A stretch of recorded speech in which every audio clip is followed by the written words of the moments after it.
My name is John Guess. I'm the CEO of the Houston Museum of African American Culture. Fundamentally, we are a multicultural conversation on race geared towards a common future. And in today's environment, that means that, we're a place where very difficult conversations are held. And over the last 11 years, we've been able to get trust from our community to have that conversation. Houston prides itself on being the most diverse city in the country. Reality is it's the fourth most economically segregated city in the country. People of color don't really have money here. Our fine art, in which I can talk about again and again how good it is, gets discounted. Now, a lot of times that means that in addition to the discounting of Black achievement that happens quite naturally in this society, we're also discounted because we're in the community. We're involved in the community through message murals. We have a big, huge mural, "These Lives Matter." We have a message mural on the wall of a building that says, "Be at your best." In a high school here, Wheatley High School, we have those kids every day see a message mural that says, "The world needs what you have to give." But reality is, as much as we talk about being in the community, we don't own buildings. And so we thought about, okay, how do we continue to project ourselves in the community? And you look out there and there's this swashbuckling genius guy who's all in the community and unafraid of it by the name of Ronald Llewellyn Jones.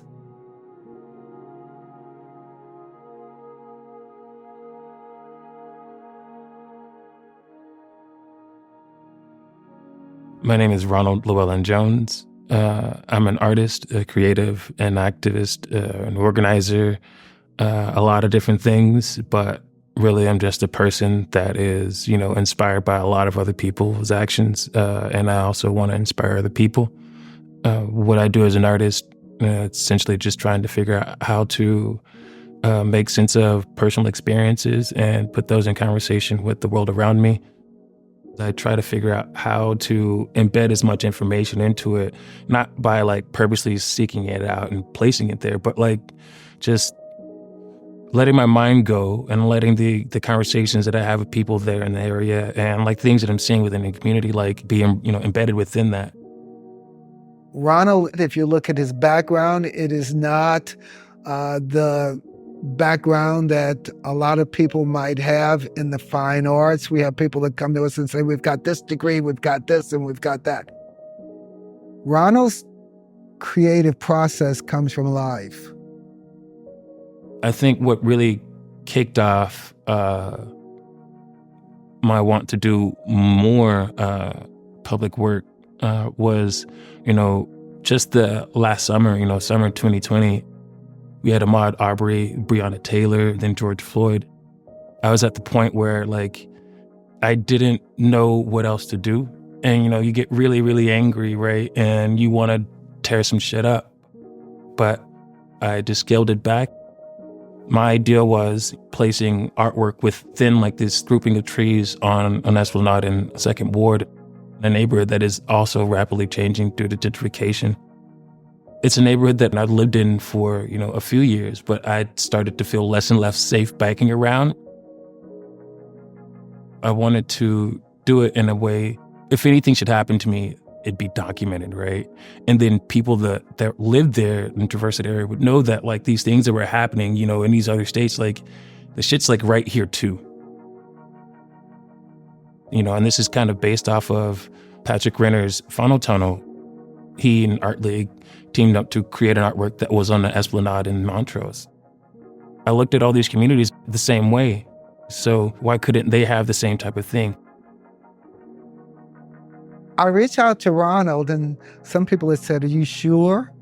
Like HMAC, Ronald was sort of viewed as this kind of renegade, difficult kind of guy, when instead he was just very principled and sure of what he wanted to put out there.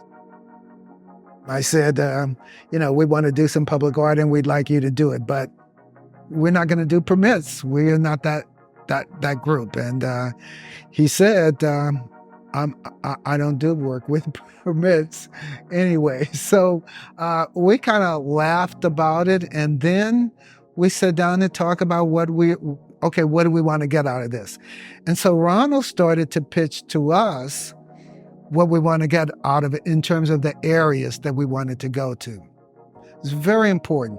So he wanted to highlight, which was right up our alley, and we had not been able to do this before with the message murals. He wanted to highlight the conditions of African American communities. I don't look at the work that I do as separate from the art that I do. One informs the other. I worked on a documentary that was financed by One Breath and Air Alliance, organizations in Houston that are environmental justice advocates. I wanted to do something with the spillover of how I felt about like those types of injustices, right? And I wanted to make it apparent that those things existed, not just by like saying it, but I wanted to put something in its place where you can point to the disparities as you're driving and traversing the area, right? You would have to think about where you were and where you saw it. I'm used to giving context to creative enterprises, but we didn't have to. We just took his work, his words, and ran with it. And remember, Ronald's a good writer, and so that he could visualize in writing and communicate to us what we were getting, that we could then communicate to other people. And when I say other people, I mean the whole fine arts crowd that wants to look deeper into the work. You know, I created this thing that had like these ventricles that come out, but it was like this diamond shape. I just couldn't get past the idea that these things were like heart-shaped diamonds, right? Like where a person could be the owner of a jewel that they have inside themselves, right? Where you take in all this stuff and you have the opportunity to refract that light, to show like that this singular beam could be made up of all these things, right? Diamonds are created through all these years of pressure. And what I've been saying lately is, you know, pressure is either going to bust the pipe or it's going to create some diamonds, right? So I look at these communities as like spaces where people have existed in so much pressure, under so much pressure for so long that like, you know, they're creating diamonds within the space. And when I look at how, you know, these areas that are going through these phases of gentrification, what people are doing is they're coming into these spaces like diamond mines, right? But they don't know the value is the people, and they're looking at it like the land is, right? Ronald works with string, and there's a risk you take there in people really respecting the material. But when I went out to look at it, there are a couple of things that came to mind. And I'm sure they resonate with the community. One, it's like a web. There's a metaphor there in the work that we are contained, that we have to find our way out of environments. It is kind of central to a number of different things that artistic pieces that Ronald does. That feeling that there are barriers that you have to overcome. For us, we know that. And for our community, they feel his work instinctively. This type of environment creates some damn diamonds. There's a hell of a lot of pressure out here. So that's cool. And it's like, you know, you never know who you're next to or what's going on in people's lives or what they're going to be in the future.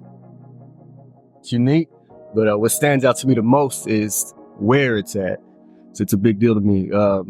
I'm not from over here, but I'm a little bit familiar with the area. I'm from Second Ward, but knowing that somebody chose to put this here right now, while it's still like the real neighborhood, it means a lot because Houston's always striving to be this international cosmopolitan type city, but it's like certain areas have to be approved to be shown, which always gives it this weird like suburban feel. Like the area has to be gentrified first before you jazz it up and do this corporate version of art. Whereas this artist just chose to put art right here. It's real interesting to see Black people come out and do abstract art or fine art, especially in this neighborhood. I saw him building it. It was really curious, like, hey, what's this guy doing on this median in the middle of Sunnyside? Because that's not something that I don't think any of the neighborhood or the neighbors had actually really experienced. So it was really just dope to finally see, you know, higher class stuff or things that are normally associated with whiteness or with high class coming to places that not really used to seeing that. To know that he's actually trying to convey some kind of message or just show some kind of artistry in this urban area and maybe open people's eyes to something they may have not experienced before, I think is really dope. This is something completely odd that I've never seen before. And I'm sure a lot of people have never seen in our communities. And just having this bit of art is just, I don't know, it's a start to something great, I feel. And I think that it also encourages people, like, I don't know, to like appreciate greenery, appreciate the Mother Nature or the natural like essence of Earth. I think about like just the process. Like being an artist myself, I think about like, wow, like it's an intricate. They're intricate pieces to not be seen. I think that when I look at it like, wow, like really a lot of time and like thought went behind the pieces, and I wonder how many people see them. Because it's like they're really not noticeable. They're here, but they're not here in a sense. And that's what I think of, like, one of those treasures you have to just come in, like walk around your community to see. One night I went out and there were people in the neighborhood with the work. And I called my chief operating officer, Davinia Reed, and I said, Davinia, there are people out, it's really good. There are people, it's night, and they're engaging in the work. I said, now the other part of it is, I hope it's still up tomorrow. And then we met the true test of Ronald and his communication with the community. It's easy for us to put up something, or it does go up in other places. Public art is put up and it's vandalized. Ronald's work is never vandalized. He blends into the community. He brings things to the community. He is the community. When you do something in front of people, you also create like this spark that like spirals out. Somebody just needs to see someone cleaning up, right? Someone just needs to see someone that looks like them doing something different, right? To show that like something else is possible.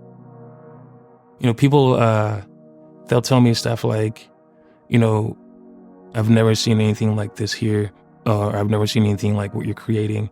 And they're really supportive. You know, it's not just like people that are in cars, right? It's, you know, like the unhoused individuals that live in the community, right? They'll stop and talk to me. Or, you know, like the elders of the community will show their appreciation for what I'm creating. In a lot of ways, I'm making this work to speak to a younger version of myself that didn't feel as encouraged or as valued. And what I've learned through creating these things is that I can express myself, and that what I have does have value, and not just like something that I am placing on it, but it's something that is being reflected back at me while I'm creating these things, while I'm out there either picking up the trash or installing them. The legacy I want to leave behind is just one of community. Everything that I'm doing is about just showing how these intersections, they appear in our lives, and how much agency we have over just, you know, making someone else's life easy just by, you know, being present, or making someone else feel seen just by being present. I remember I was sitting in like the holding cell they have for you when you're about to go back to the county jail. It was like the second day of my trial, and you know, it wasn't gonna go well for me. And I remember I got on my knees and I prayed. And I just prayed and asked God to give me another opportunity to just show what I was capable of. And, I wanted to be able to see my nieces and nephews grow, but like not behind bars. I wanted to be able to, really live out, to my full potential. And sometimes, it gets really hard thinking about all the things that may be stacked up against me, like not being able to really rent where I want to rent because of the felonies, or not being able to just get whatever job I want because of them as well. I've just been looking at it like these are all the blessings that I asked for. And regardless of the fight to secure them, this is what I asked for and this is where I'm supposed to be.